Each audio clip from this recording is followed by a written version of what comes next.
Okay, this is Jim's live blood, July 28th, in Darkfield. I'm at 10x, and I'm documenting this for Keith and Angel, our experiment we're going to do with the codes. And then to give you perspective, I've done live blood for 25 years, so I'm going to describe this in a bit of depth, not just sort of a cursory, overview. Um, in this section, this is the first section I pulled up. The red blood cells are flowing relatively well, but in a slide of blood, a sample of blood, there's going to be all kinds of sections. So we have to look at the overall percentage, and this is not too bad. You can see I'm going to zoom up a bit too at times. There we go. There's some points on the cells. That's undigested protein, a little bit of undigested protein in there. You can see those points on the red blood cells. The red blood cells are the round spheres with the membranes illuminated.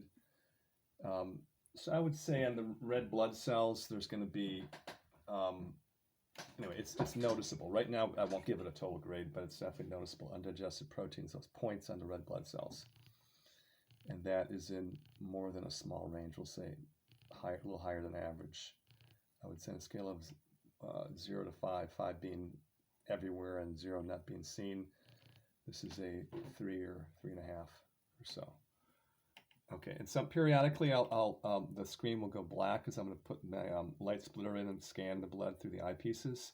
If I do that, you'll see a little reflection on the screen. But I just want to scan to another area.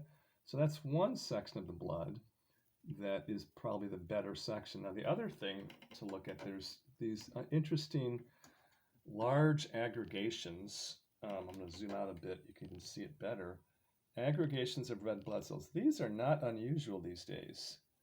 And is this related to the spike protein? It could be. I had what was considered COVID about 6 weeks ago, just a very bad flu. And I felt really bad, and I've been slowly getting better, but I'm not 100%. And what still is present in my blood and in many people's blood I look at are these big aggregations or clumps of red blood cells at low magnification. This is at 5x and zoomed out even. So if we zoom up on it, you can see very tight on it. There we go. But this is more than good, that's for sure. I'm going to say on a scale of 1 to 10, this is probably a 4. I mean, 1 to 5, it's 1 to 5, it's a 4. So here you can also see there's more of these. You can see they're kind of all around with the blood flowing between. Now there's other causes of this too. There's potential other causes, dehydration, magnesium deficiency, but right now, most people's blood I see, if they've been vaxxed or had COVID or whatever you want to call that, have more of this.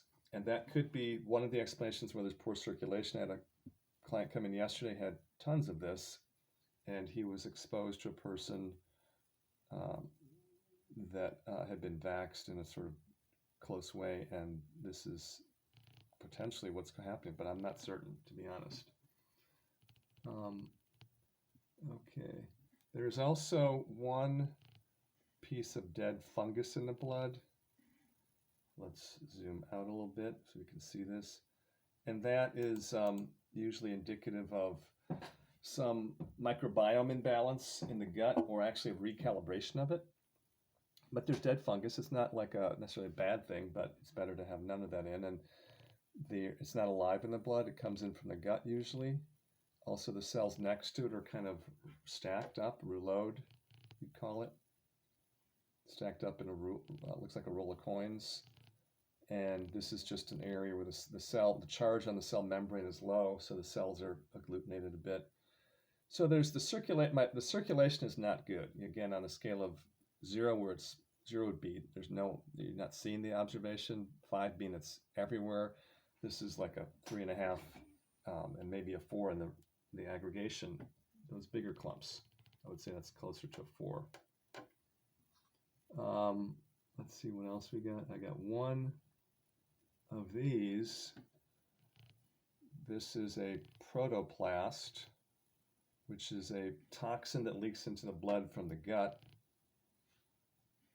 So there's leaky gut, but it's less than it had been earlier when I first got ill 6 weeks ago. But there's definitely some gut repair going on, and that can sometimes explain what's happening in the blood too, as far as the proteins leaking in. Scanning around here, let's go up in power to 40x. Here you can see white blood cell right here in the middle, and actually it's a little small.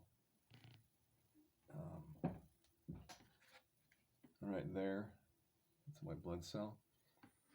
It should be a little bigger, but let's take a look around and see if there's...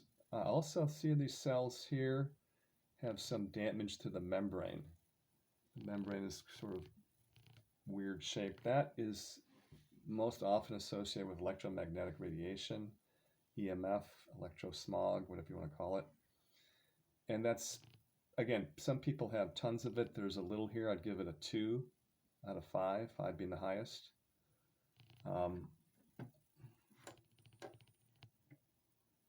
So there's some present. Let's go back into, and again, I want people to understand this a bit, because most people don't. I mean, the blood on a slide is not what it looks like in your body. So it artificially segregates according to molecular weight. So these cells obviously not as clumped together, so they're better, but there's lots of proteins in the blood. That's the main thing, points on the cells. That's either digestion related or it could be something else. There's a nice bigger white blood cell, an eosinophil. That's normal. It comes, there's a high level of those if you have parasites or something, but I don't think that's the case for me. More white blood cells. They're all actually a little bit on the small side. So I would say the white blood cell, they're starting to move though. That's good. Okay. Yeah, I've taken a lot of things from my immune system, so they're starting to work a little bit, but they are a bit on the puny side, more than normal. They should be 2 or 3 times the size of the red blood cells. Mine are like 1.5 times the size. So I would say also the red blood cells are, the white blood cells should be bigger and a little more active.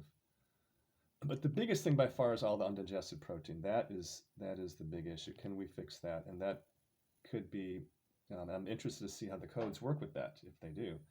And just generally how I feel, of course, which is better than I had, but not 100%.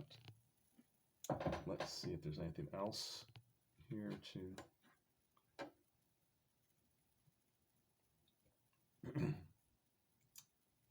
Okie dokie. And again, just to finish up, I think this is probably about all I'm going to do is show you these fields here where you got these big aggregations of red cells, which are definitely going to be circulatory related. Like in the middle of the night last night, I had a little numbness in my hands.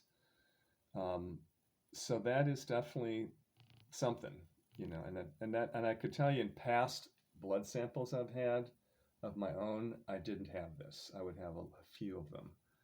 And this is since I got ill 6 weeks ago with what people call COVID, and the cough. The cough is a lot less, much less now. But there is a lingering aggregation. So what is that? And we'll find out. So let's see, there's another little dead chunk of fungus. So 2 of those pieces of fungus. So there's some microbial imbalance, or it could be just a purification, but that is something I'd like to see not in the blood. Okie dokie. So I think that's it for now. So Keith and Angel, this is my baseline test. I will put this on YouTube and then get it to you, and then we'll go from there. All right, over and out.